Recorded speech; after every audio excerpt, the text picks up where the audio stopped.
À Kobané, les médias du monde entier témoignent quotidiennement de la lutte acharnée des combattants kurdes pour contrer l'avancée des djihadistes de l'État islamique.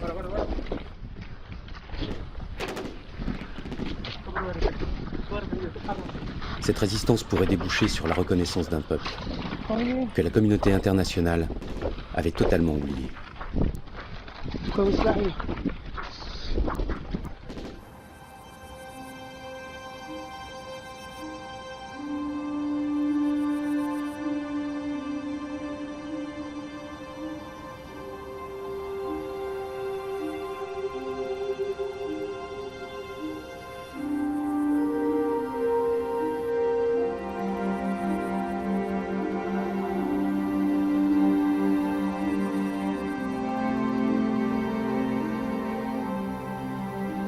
L'histoire des Kurdes n'est pas enseignée dans les manuels d'histoire.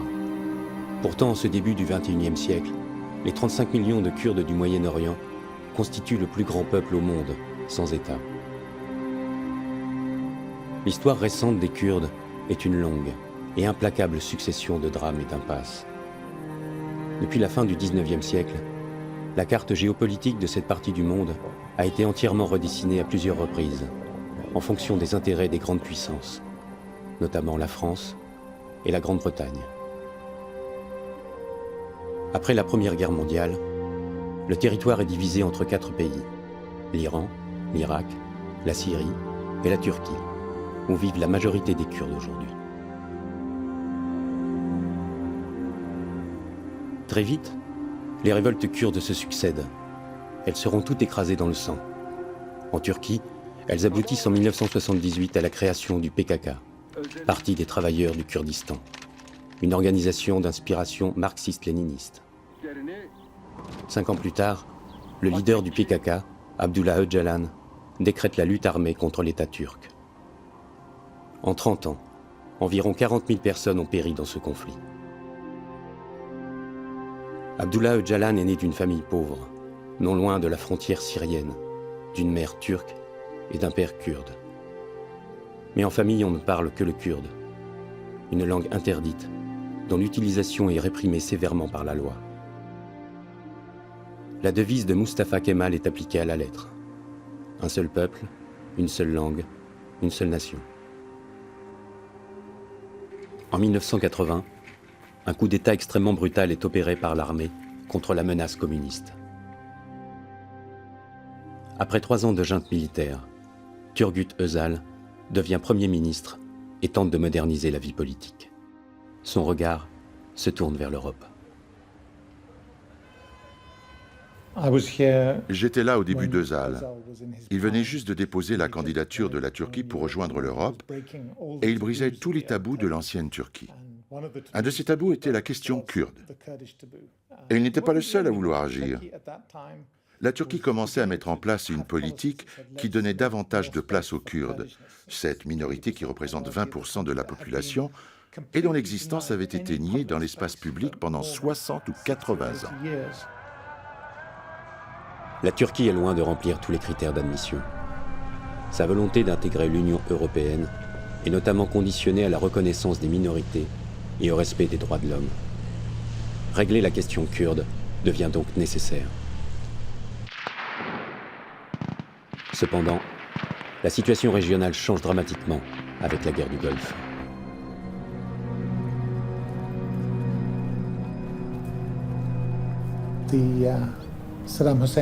L'invasion du Koweït par Saddam Hussein à la fin de l'année 1990 a brusquement changé la donne pour la Turquie sur le plan de la sécurité. À ce moment-là, le PKK a énormément gagné en autonomie. Il est allé dans le nord de l'Irak et a profité de la vacance du pouvoir pour acheter des quantités d'armes. L'objectif idéologique du PKK était alors de créer un Kurdistan indépendant. La Syrie l'avait soutenu du temps de la guerre froide et des combats sanglants se déroulaient en Turquie. Mais Özal, qui était quelqu'un de très engagé, voulait résoudre les problèmes de façon pacifique. Et il pensait pouvoir trouver un moyen de contacter Öcalan et de le convaincre de faire la paix. Depuis 1979, Öcalan est réfugié en Syrie, pays rival de la Turquie durant toute la guerre froide. La décomposition du bloc soviétique rebat les cartes. Özal envisage une nouvelle politique. En tant que journaliste, je soutenais la politique de Turgut Özal dans les médias turcs. J'ai donc attiré son attention. Nous nous sommes rencontrés plusieurs fois et nous avons discuté en privé de ce qu'il se passait et de ce qu'il faudrait faire. Je faisais partie des rares personnes en Turquie qui appelaient la chose par son nom, la question kurde. La plupart des gens parlaient de la question du Sud-Est, parce que les Kurdes vivaient principalement dans la région sud-est de la Turquie. Mais j'étais de ceux qui disaient « non, c'est la question kurde ». Le problème n'a rien à voir avec la géographie. Le problème, c'est l'oppression et le déni de l'existence d'un peuple. Et pour cette raison, ça pose question. Nous avons eu plusieurs occasions d'en parler avec Turgut Özal au cours des années où il était Premier ministre, puis président de la République turque. Nous avons eu la chance d'avoir plusieurs entretiens. Il pensait que la résolution du problème kurde permettrait à la Turquie de devenir la plus grande puissance du Moyen-Orient. Il était isolé car la violence au sud-est de la Turquie était terrifiante et la situation incontrôlable. Il y avait des escadrons de la mort. Il se passait là-bas des choses épouvantables. Des villages étaient brûlés, des habitants chassés de là où ils vivaient depuis des siècles et repoussés vers l'ouest de la Turquie. Ça a été une période effroyable. Et au moment où il a proposé une ouverture, Özal s'est retrouvé seul.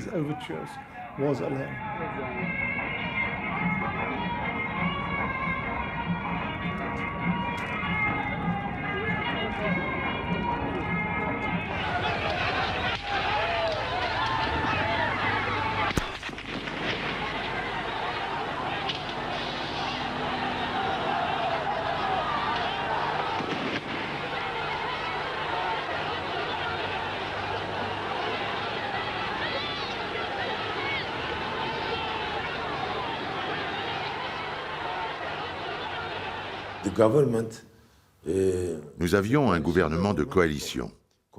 Il comprenait deux partis politiques en complète opposition avec Özal. Dans la politique qu'il avait l'intention de mener, le problème kurde était le plus important et le plus urgent. Mais le Premier ministre, M. Süleyman Demirel, était totalement contre Özal. Özal, paix à son âme, m'avait dit « Je ne suis pas aussi peureux que Süleyman Demirel. Je n'ai peur de personne, sauf de Dieu. Je parle avec les responsables de l'armée turque. J'essaie de les convaincre. Je leur explique qu'il n'y a pas d'autre solution que la paix et je suis décidé à finir ce que j'ai commencé car j'y crois. » Özal utilise différents intermédiaires pour établir une connexion avec Öcalan. Le principal est Jalal Talabani, un des leaders kurdes irakiens dont le mouvement est proche du PKK. Depuis la guerre du Golfe et la création d'une zone de sécurité dans le Kurdistan irakien, il est devenu incontournable. Jalal Talabani s'est chargé de convaincre Öcalan de déclarer un cessez-le-feu. L'idée était d'instaurer un climat dans lequel Özal trouverait les moyens de régler la question kurde.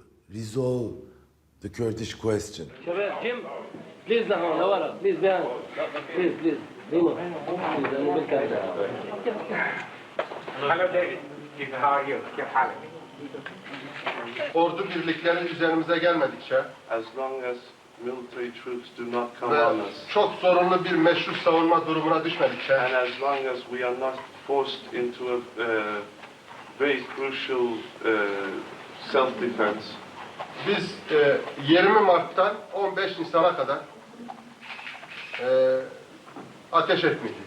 We will not fire from March 20 to April. Beforehand, I told Jalal Talabani. Mais avant cela, j'ai dit à Jalal Talabani que je voulais une audience privée avec Öcalan à l'issue de la conférence de presse.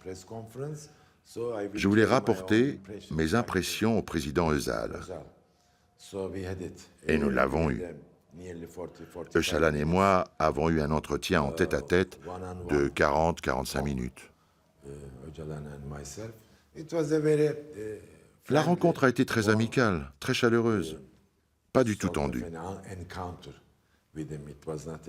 Ce n'était pas un Turc ou l'envoyé du président de la Turquie face au chef de la lutte armée kurde. Pas du tout. Nous étions deux individus qui se comprenaient. La rencontre a vraiment été très chaleureuse. Et j'ai fait part à Özal de mon impression quand je suis revenu.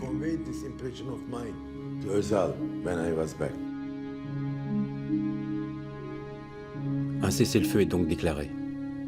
Mais Özal, bien que président, n'arrive pas à asseoir son autorité auprès de l'armée turque qui multiplie attaques et provocations contre les combattants du PKK.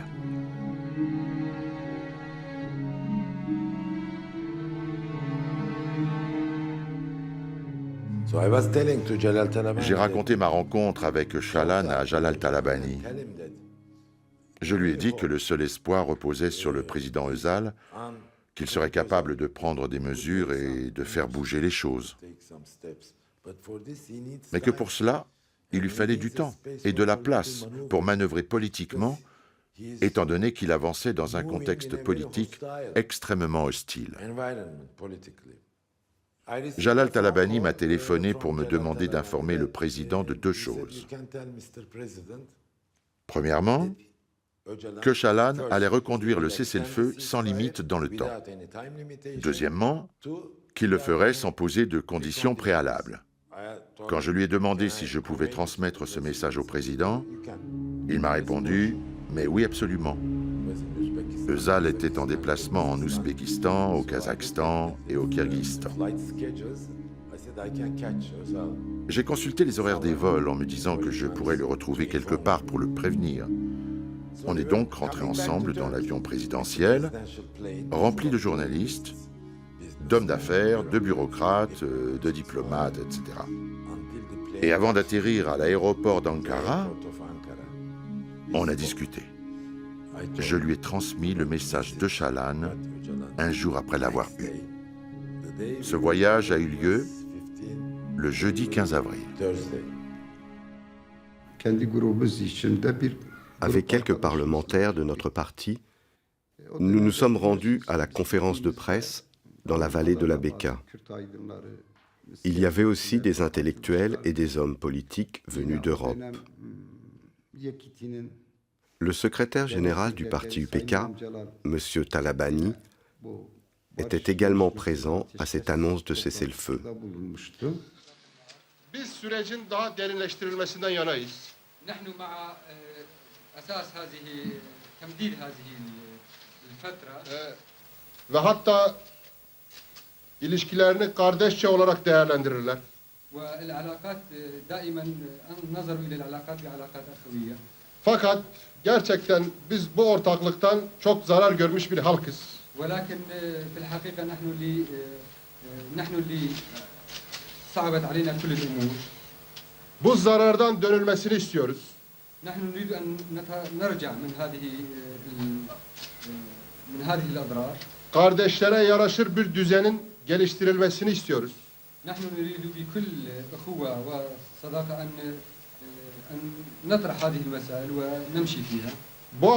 Bu nedenle biz ne pahasına olursa olsun ayrılık diye bir koşul dayatmıyoruz.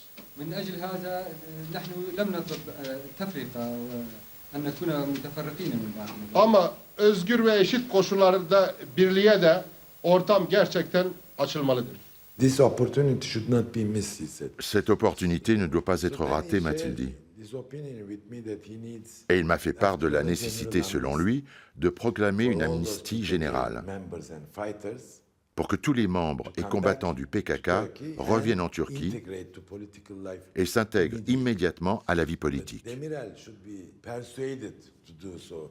So Et il we fallait went into persuader more Demirel. tactics and how we have to handle On a réfléchi à des stratégies He told me that et à la façon de gérer les go on militaires. speaking on this issue. On Saturday, when I Il come m'a dit to qu'on reparlerait de ce problème le So, samedi be ready quand je that viendrai à I'll be Istanbul. calling you in the afternoon, he said. Il m'a dit de me tenir prêt et qu'il m'appellerait dans l'après-midi. Et 2 jours plus tard, quand je me suis réveillé le samedi matin, en pensant le voir l'après-midi, on a appris qu'il avait été hospitalisé. Nous avons appris la mort de Zal avec M. Talabani dans la voiture qui nous ramenait d'un déjeuner que nous avions eu à Damas. Il a allumé la radio où les informations en arabe annonçaient la mort de Zal. Notre première réaction a été de s'exclamer « Quelle catastrophe! Il n'y a plus d'espoir de paix ». Nous savions que ce projet de paix était celui de Zal et qu'il avait risqué sa vie pour le concrétiser. La raison officielle du décès est une crise cardiaque. Mais une partie de sa famille affirme qu'il a été empoisonné et le doute plane toujours. Turgut Özal a été le premier président turc à reconnaître publiquement les Kurdes comme un peuple à part entière, à l'intérieur des frontières de son pays. Peu avant sa mort, Özal a mis en garde son Premier ministre. La question kurde est le plus grave problème de la Turquie. Un problème qu'il faut résoudre coûte que coûte pour garantir la stabilité du pays. La mort d'Özal a été très soudaine et la Turquie était en proie à une grande violence à ce moment-là. Personne n'a pu arrêter ça. Özal avait tenté quelque chose, mais quand il est mort, il n'y avait personne pour soutenir sa politique. Özal essayait de parvenir à une véritable ouverture. Il tentait de trouver une solution grâce à ses convictions personnelles. À sa mort, la population avait perdu tout espoir, car comme nous, elle connaissait l'État turc. Il y a un noyau dur, une bureaucratie constituée de civils et de militaires qui détient le pouvoir décisionnaire. Les autorités turques n'ont jamais nié que cette force passe au-dessus du pouvoir parlementaire. Avec le décès d'Özal, ce noyau dur de bureaucrates et de militaires s'est renforcé. Et les périodes qui ont suivi ont été très douloureuses, au Kurdistan et en Turquie.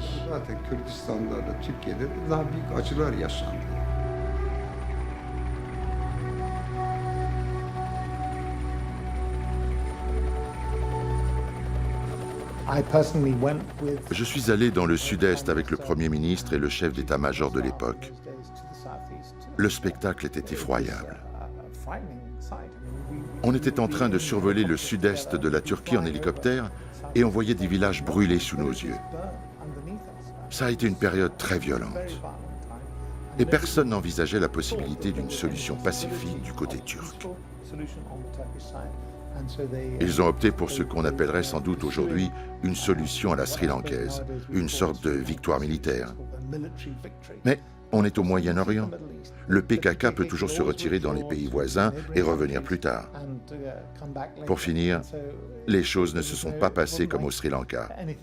Il n'y a pas eu de solution militaire.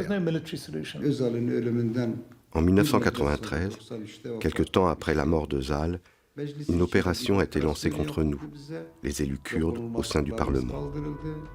Nous étions 7 ou 8 camarades députés. Nos immunités parlementaires ont été immédiatement levées. Alors que nous étions dans le Parlement, les policiers nous ont encerclés et cette nuit-là, les forces de l'ordre turques nous ont conduits dans leurs locaux. Ils nous ont placés en garde à vue et sur ordre de l'autorité judiciaire, ils nous ont ensuite directement envoyés en détention.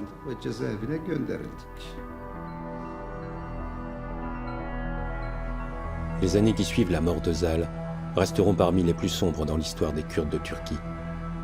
L'État turc organise méthodiquement l'occupation militaire du Kurdistan. Il renoue avec sa politique de répression. Les incarcérations et la torture sont menées courantes. La presse kurde est à nouveau censurée. La politique de la terre brûlée entraîne la destruction de 4000 villages et pousse la population à un exil forcé à l'étranger et dans les grandes villes turques.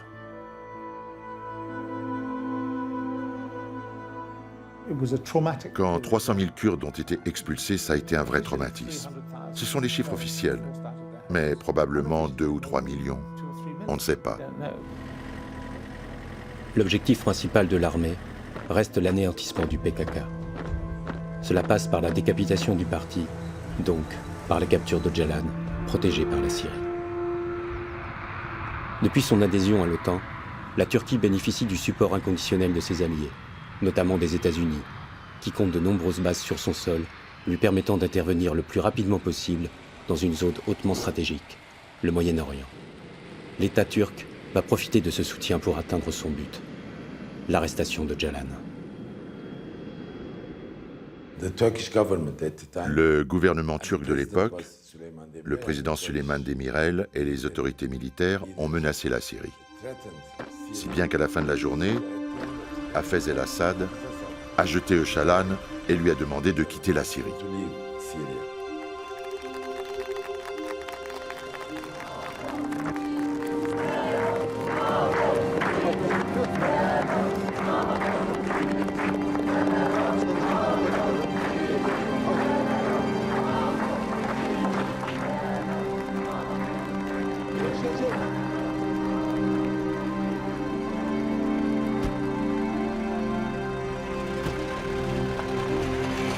Abdullah Öcalan doit fuir. Il cherche un pays d'accueil en Europe. Il est pisté successivement en Italie, en Russie, puis en Grèce. Une fois de plus, la Turquie peut compter sur son allié américain, qui fait pression sur les pays susceptibles de l'accueillir. There is obviously a problem with Mr. Öcalan. We do want extradition. We have said that the PKK is a terrorist organization. In the past, Mr. Öcalan has said that he would give up terrorist activities, and he hasn't, and so we remain skeptical. La traque de Calan prend fin au Kenya en février 1999. Sur la route qui le mène de l'ambassade de Grèce à l'aéroport de Nairobi, le leader kurde est capturé par des agents du MIT, les services secrets turcs, avec le soutien de la CIA et du Mossad israélien. La Turquie salue à l'unisson l'arrestation de Calan, l'ennemi public numéro 1, le chef terroriste diabolisé par les médias. Les images filmées par les agents turcs passent en boucle sur les chaînes de télévision nationales.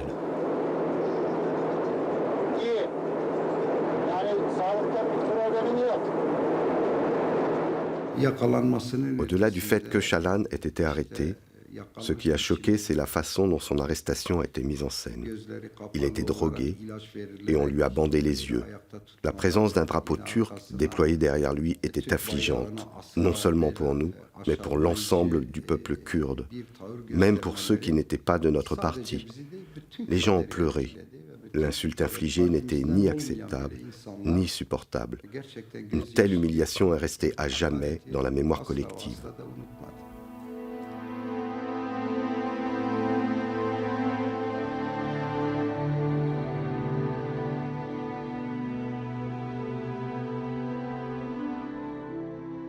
Dünyanın neresinde olsa devletimizin onu ele geçireceğini söylemiştik. Bu devlet sözü yerine getirildi. Şehit analarına verilen söz yerine getirildi. Bütün dünyadan dışlanan Abdullah Öcalan sonunda kendini Türkiye'nin kucağında buldu. Yaptıklarının ve yaptırdıklarının hesabını bağımsız Türk adaletine verecektir. Bölücü terörle Türkiye'de bir yere varılamayacağını, devletimizle baş edilemeyeceğini artık herkes anlamalıdır. I can tell you that we're pleased that Öcalan is in custody.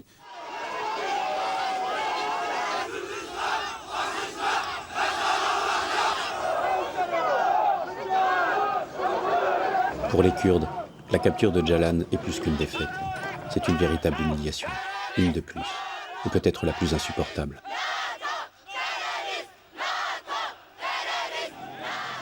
La réaction de la diaspora, en Europe et ailleurs, est celle d'un peuple désespéré.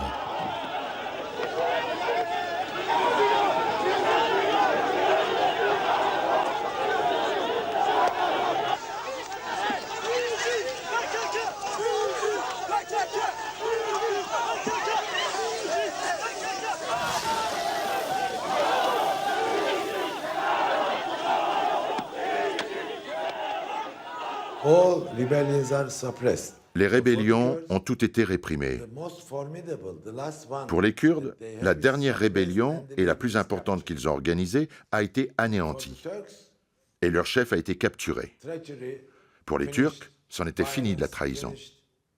Fini de la violence. Fini de la terreur qui a coûté tant de vies à la Turquie. Mais les deux camps se sont trompés. Depuis 1999, au bout de 14-15 ans, la question kurde est toujours là. Et leur chef, Abdullah Öcalan, est devenu encore plus fort. L'insurrection kurde n'a pas disparu.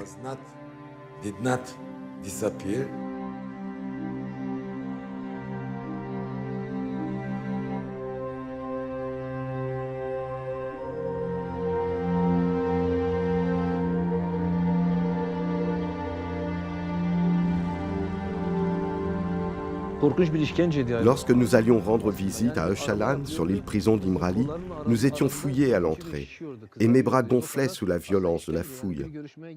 C'était tout simplement de la torture, avec l'intention de nous humilier, puisque nous étions les mandataires d'Öcalan. Savunmasının çerçevesi barışçıl ve demokratik çözüm ekseninde olacak ve ilk mahkemede verdiği ilk savunmanın bir devamı olacak. Tekrarı olmayacağını söyledi.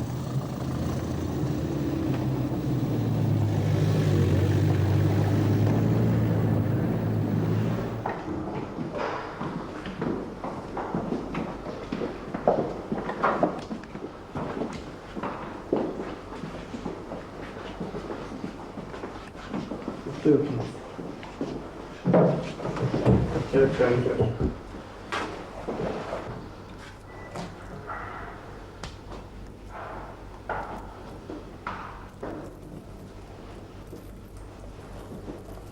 İhtiyacınız varsa,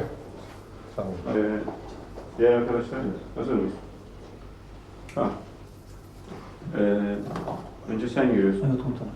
Ondan sonra sen giriyorsun. Tespitçiden sonra bu sırayla ilişkin taleplerinizi iletelim. Quand le procès a débuté sur l'île d'Imrali, il ressemblait plutôt à un simulacre. M. Öcalan a appelé cela une pièce de théâtre. En tant qu'avocat, nous étions présents à tous les niveaux de la procédure et nous avons bien préparé nos plaidoiries. Pourtant, nous n'avons pas pu assurer normalement notre rôle d'avocat de la défense.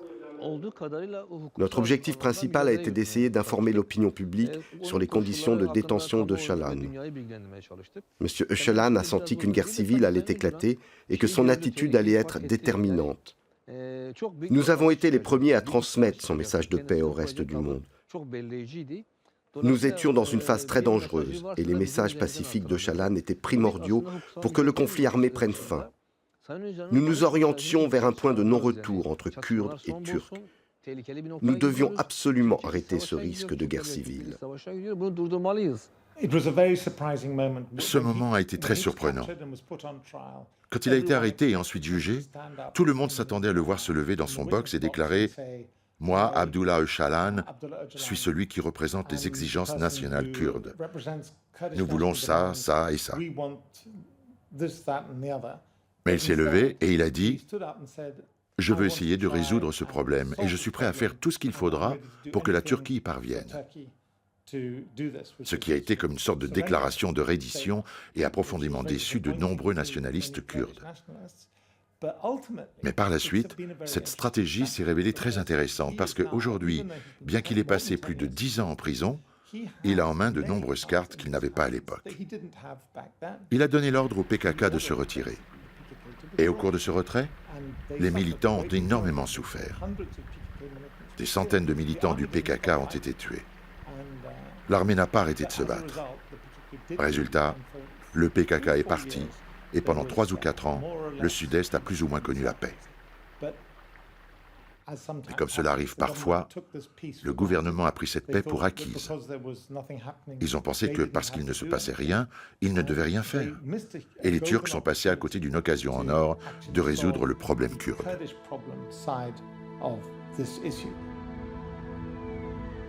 En 2002, l'AKP, parti islamo-conservateur, crée la surprise. Il remporte la majorité à la Grande Assemblée nationale de Turquie. Son président fondateur, Recep Tayyip Erdogan, est élu Premier ministre un an plus tard. Erdogan récuse les accusations d'islamisme et se déclare démocrate musulman. La Turquie est un pays musulman.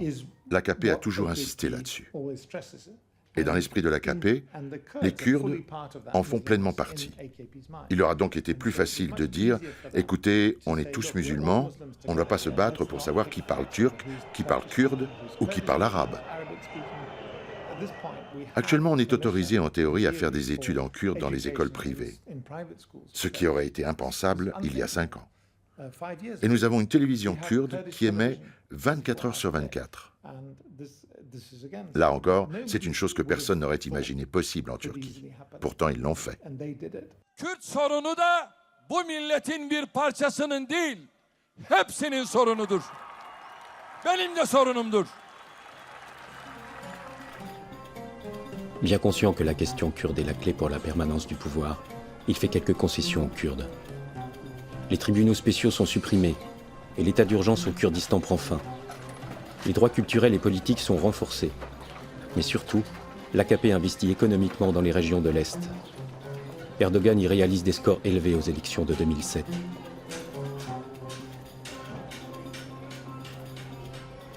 Malgré cela, le Premier ministre turc considère toujours le PKK comme une organisation terroriste et poursuit la répression envers les militants kurdes. On dit en Turquie que M. Erdogan voulait être un président doté de pouvoirs étendus. Et pour faire passer ça au Parlement, il avait besoin des votes des Kurdes et du parti kurde. Si bien que les gens ont pensé qu'il accordait des avantages aux Kurdes, dans l'idée que ceux-ci lui assureraient en contrepartie une présidence forte. C'est très regrettable, car à cause de cela, nombreux sont ceux qui, dans l'ouest de la Turquie, ont estimé que ces réformes étaient hypocrites et illégitimes. Une initiative inattendue d'une ONG européenne repositionne le PKK comme acteur du processus de paix.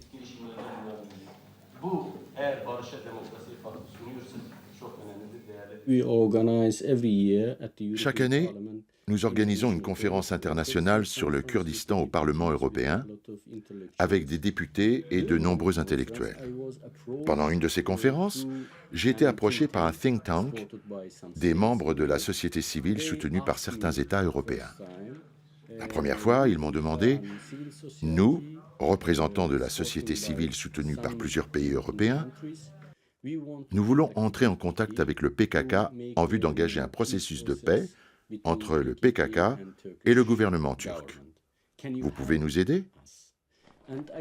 J'ai donc contacté le PKK, je leur ai parlé et je suis allé dans les montagnes. J'ai expliqué de qui venait cette proposition et leur ai demandé s'ils étaient d'accord. Ils ont répondu « Ok, on est d'accord, on va envoyer des délégués. »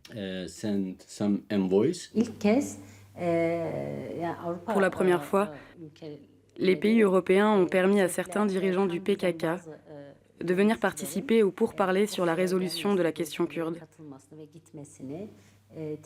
La permission accordée à ces dirigeants de venir à Oslo montre en quelque sorte un changement de la politique européenne vis-à-vis du PKK.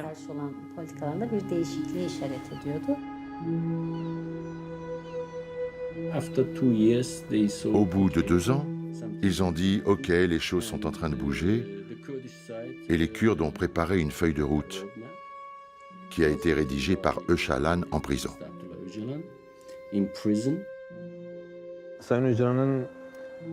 Les conditions de détention de M. Öcalan l'empêchaient de faire sortir ses idées de la prison. À travers les recours qu'il a intentés auprès de la Cour européenne des droits de l'homme, il a réussi à communiquer ses écrits. Ce texte résumait toutes ses critiques envers l'État, les obstacles qui ont empêché la paix et la cohabitation des deux peuples, ainsi que les moyens de les surmonter. Les négociateurs de la délégation turque ont déclaré « On est d'accord là-dessus aussi. Nous souscrivons aux termes du protocole. » L'un d'entre eux a même ajouté « Si j'étais Premier ministre, je le distribuerais dans toutes les écoles. Il faut qu'ils étudient ça. » Qui a dit ça? L'un d'entre eux. Ils ont dit « C'est l'avenir de la Turquie, l'avenir démocratique de la Turquie. » Ils étaient d'accord sur ce point, mais ce n'était pas à eux de décider.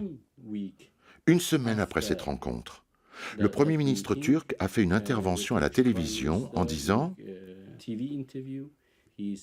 Si j'avais été Premier ministre en 1999, j'aurais pendu Öcalan. Je l'aurais exécuté. » Telle a été sa réponse. Je ne suis pas d'accord avec le protocole. Öcalan doit être exécuté. Il doit être pendu. Et c'en a été fini du processus d'Oslo. Ces négociations ont provoqué la fronde d'une partie des militants et de l'électorat d'Erdogan. Il a finalement reculé. Les rencontres d'Oslo étaient une étape historique et auraient pu apporter des moyens sérieux et importants pour entamer un réel débat sur la résolution de la question kurde. Hélas, nous l'avons tous constaté, ces rencontres se sont soldées par un échec cuisant et ont engendré par la suite la reprise d'une guerre très violente.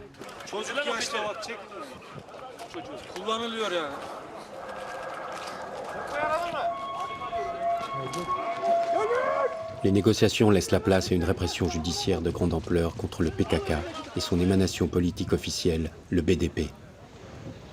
8000 Kurdes sont arrêtés sous couvert de la loi antiterroriste.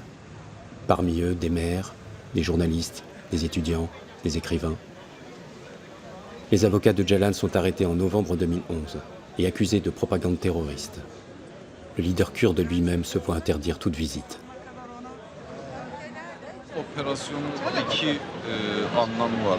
Bir, gözaltına alınanlar sadece İmralı'nın avukatı değil.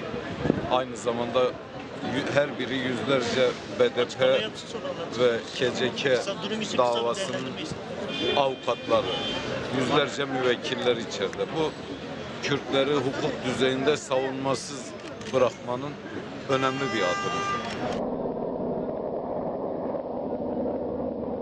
La stratégie d'Erdogan de museler toute opposition se révèle contre-productive. Une attaque meurtrière de l'armée turque va de nouveau embraser le conflit.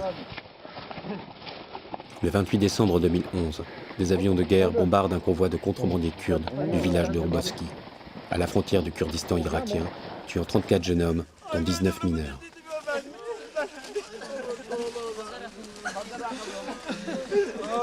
Les images de ce massacre sont dévastatrices pour la communauté kurde.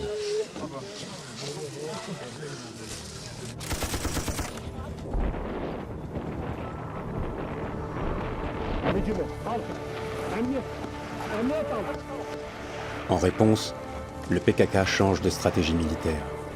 Il passe à l'offensive, multiplie les actions contre les troupes turques en menant des attaques frontales pour marquer les esprits.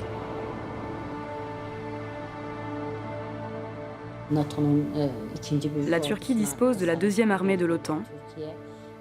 Elle a des équipements et des forces militaires incroyables, et elle est dotée des dernières technologies.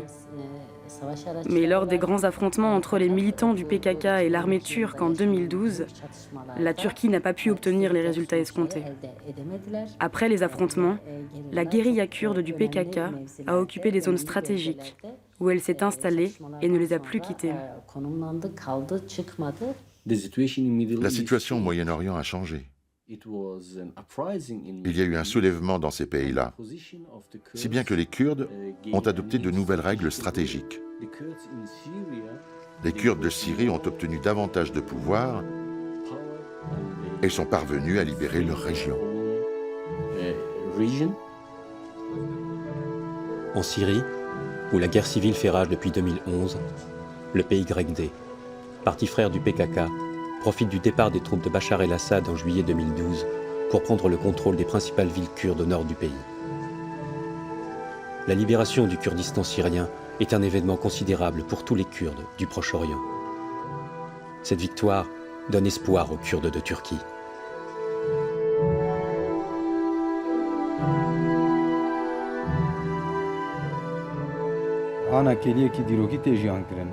Nous vivons une grande période historique.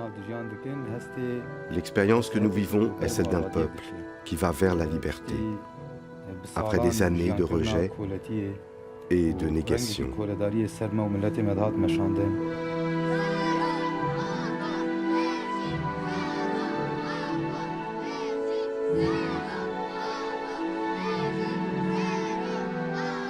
La fragmentation de la Syrie et la guerre civile dans ce pays ont incontestablement eu un énorme impact sur la question kurde en Turquie.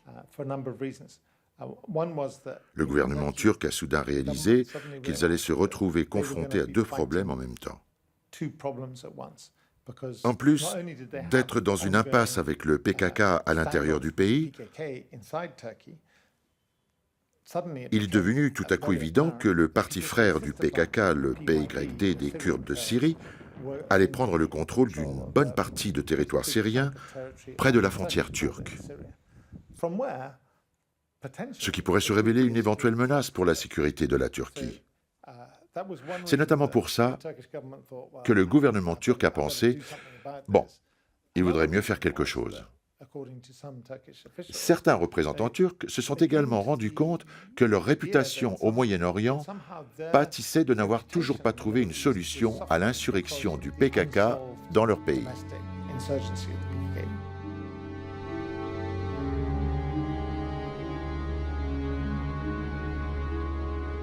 C'est dans ce climat plus que tendu qu'en septembre 2012, 2000 prisonniers politiques kurdes entament une grève de la faim. Ils demandent à pouvoir assurer leur défense en langue kurde, avec pour objectif de pousser le gouvernement à demander la médiation de Öcalan. Le gouvernement cède, après 68 jours de grève de la faim.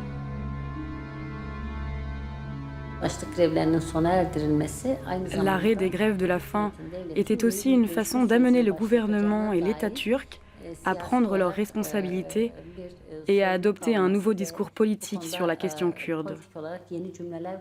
Lors de nos rencontres avec le gouvernement, il nous a été annoncé que l'ouverture de nouvelles discussions avec Öcalan était possible.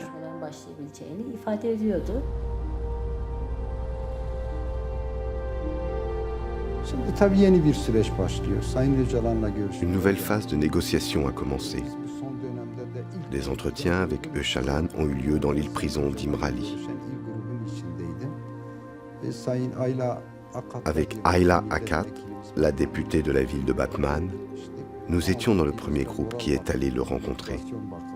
Sa motivation et son moral étaient bons. J'étais très étonné qu'après 14 années d'isolement, il se souvienne si facilement de faits datant de 20 ans. Il se rappelait avec précision des noms et des personnes. Tout cela était extrêmement surprenant et émouvant. Politiquement parlant, nous savions qu'à cette période, le gouvernement turc avait mandaté certains membres, dont le chef des services secrets turcs, pour mener des discussions secrètes avec Öcalan afin de résoudre la question kurde.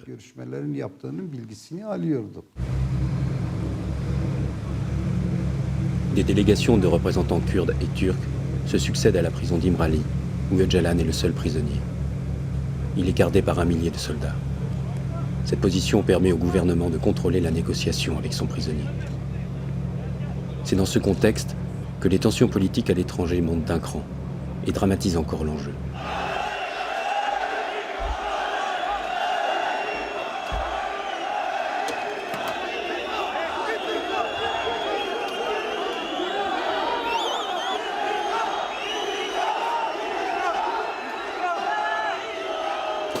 Trois femmes ont été abattues, tuées, sans doute exécutées.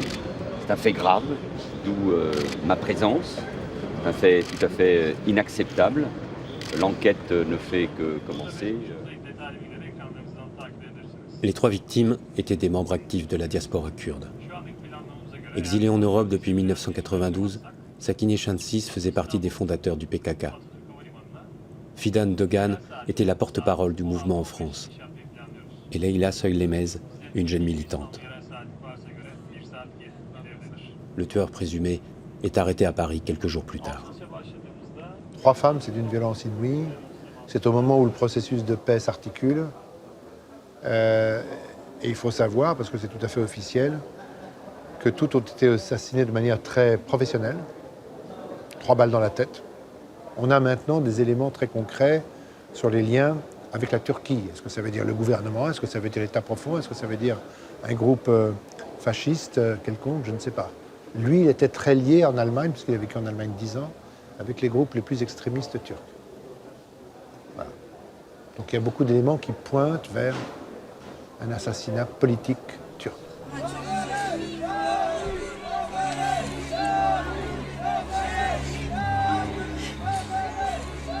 Les 3 corps sont ramenés au Kurdistan turc pour y être inhumés. La réaction des Kurdes n'est pas celle espérée par les assassins. Aucun débordement, aucune émeute ne vient troubler le recueillement et la détermination à chercher une issue politique au conflit.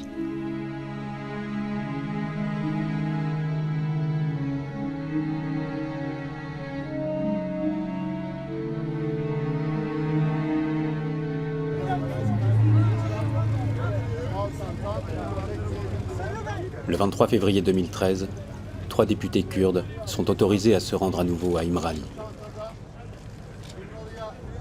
Öcalan leur remet un message destiné à être lu lors des célébrations du Nouvel An kurde, le Newroz, à Diyarbakır. Pour la première fois depuis la création de la République de Turquie en 1923, les Kurdes sont autorisés à se rassembler et à fêter en toute liberté le Newroz. Les Kurdes, les médias turcs et étrangers sont là pour enregistrer le message d'Abdullah Öcalan. Biz onlarca yılımızı bu halk için feda ettik. Büyük bedeller ödedik. Helal olsun. Bizim kavgamız hiçbir ırka, dine, mezhebe veya gruba karşı olmamıştır, olamaz. Bizim kavgamız ezilmişliğe, bilgisizliğe, haksızlığa, geri bırakılmışlığa, her türlü baskı ve ezilmeye karşı olmuştur. Bundan sonra da böyle olacaktır. Bugün artık yeni bir Türkiye'ye, yeni bir Orta Doğu'ya ve yeni bir geleceğe uyanıyoruz. Ben bu çağrıma kulak veren milyonların şahitliğinde diyorum ki artık yeni bir dönem başlıyor. Silah değil, siyaset öne çıkıyor.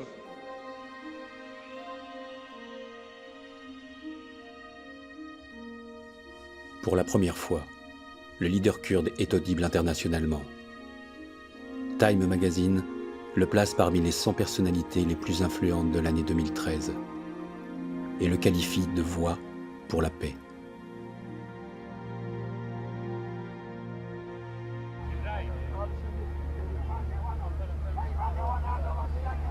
En septembre 2014, pour fuir l'avancée des troupes de l'État islamique, des milliers de civils se réfugient en Turquie. Dans l'autre sens, des centaines de Kurdes de Turquie veulent porter secours à la ville assiégée. Mais ils se heurtent à une frontière hermétique, infranchissable. Et le président turc déclare « Bizim için IŞİD neyse PKK odur. Dolayısıyla bunları ayrı telakki etmek, ayrı değerlendirmek yanlıştır. Tabii bunların dışında ayrıca oralarda da terör örgütleri vardır. » Du fond de sa cellule, Öcalan répond en faisant passer le message. Kobani'de onurlu bir halk, kararlı bir halk, geleceği için, özgürlüğü için mücadele ediyor ve direniyor. Début octobre 2014, de violentes émeutes éclatent dans les villes kurdes. Les affrontements avec la police et avec des militants islamistes font 40 morts en quelques jours. Dans la foulée, l'armée turque bombarde les bases arrières du PKK en Irak. Le processus de paix semble s'être effondré. Pourtant, ni Erdogan ni le PKK n'ont intérêt à tourner le dos à la paix. La Turquie sera obligée de faire des concessions. Décentraliser les pouvoirs, autoriser l'éducation en langue kurde et un jour, libérer Öcalan. Devletin sözü bu kadardır. Kim bu devlete güvenecek? Ben temsil ediyorum. Şu an sökme talimatı aldım, yapıyorum. Gidip Vali temsil etmiyor muydu? Buyurun vali bey söyle. Kameralara söyle. Vali temsil etmiyor, ben ediyorum de. Söyle lütfen, şu kameralara söyle. Söyle, kim bu devleti temsil ediyor? Lütfen buyurun. Böyle bir şey olur mu? İstedik ki çok güzel. Bizim de pislerle silahları var. Şöyle bir müsaade edin. Senin devletin gelip söz verdi sökmeyeceğiz diye. Burası benim devletimse çıkın. Tamam mı? Eğer böyle konuşuyorsan. Ne toprağı? Babanın toprağı değil. Tamam, Sen babanın devlet toprağı ayrımcılığı değil. yapmayın. Burası benim devletim. Burası benim devletimse La Turquie est sortie du déni qui entourait la minorité kurde depuis des décennies. Grâce à leur lutte contre Daesh, les Kurdes ont gagné une reconnaissance internationale. L'effondrement des États-nations dans la région pourrait maintenant leur permettre de prendre une revanche sur l'histoire.